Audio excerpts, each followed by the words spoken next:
When you look at the natural world and the beauty of the natural world and the richness of it, you realize that one by one little bits of it are going.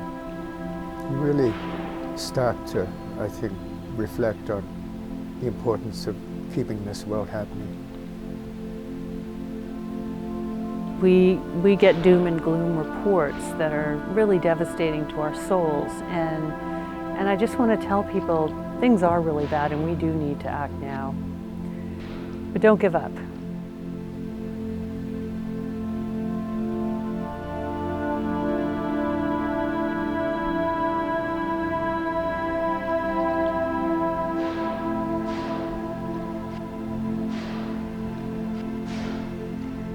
Northern resident killer whales return each summer to Johnstone Strait in search of their favorite prey, Chinook salmon. Killer whale families return to mate with members of other families, and in a few special places, the whales rub their bodies on smooth gravel beaches, in a cultural tradition we don't see in other killer whale populations. No one on the planet has seen this kind of activity with orca, especially with orca. Moving into a very shallow area and rubbing. But Robin's footage was the very first to come out underwater, and it was 16 millimeter, the old crank film. And that's the film we used on the road. And they were just knocked right off as to what these orca were doing there. So right there and then, that made it easy to explain to the public that it needed protection.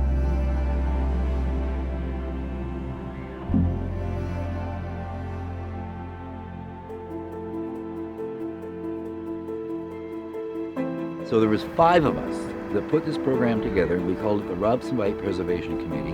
And our program was to simply go to the public. We went to the school groups. We went to community groups up and down Vancouver Island and in Vancouver. The media started showing up. And here's 5 knuckleheads introducing a whole new perspective on a beast that was known as a killer whale.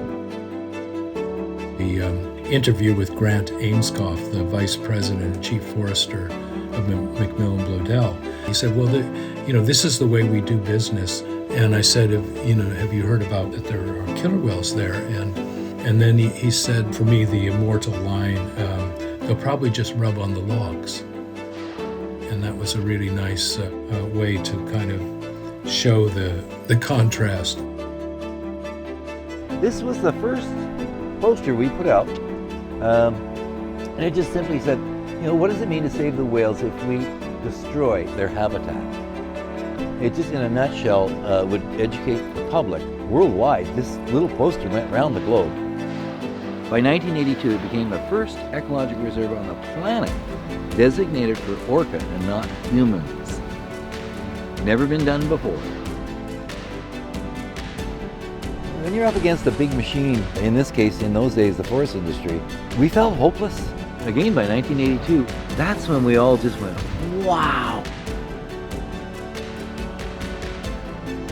You're asking what made it successful. I think it's because of the people that live around there and the people who visit and respect it. And that's actually true of every marine protected area in the world. 5 of us that put this program together became sort of the wardens for the reserve, volunteer wardens. And so we just carried on our job, and that was introduce people to an incredible site and have a look at the land. It's not developed. It's still pristine, the way it's been for thousands of years.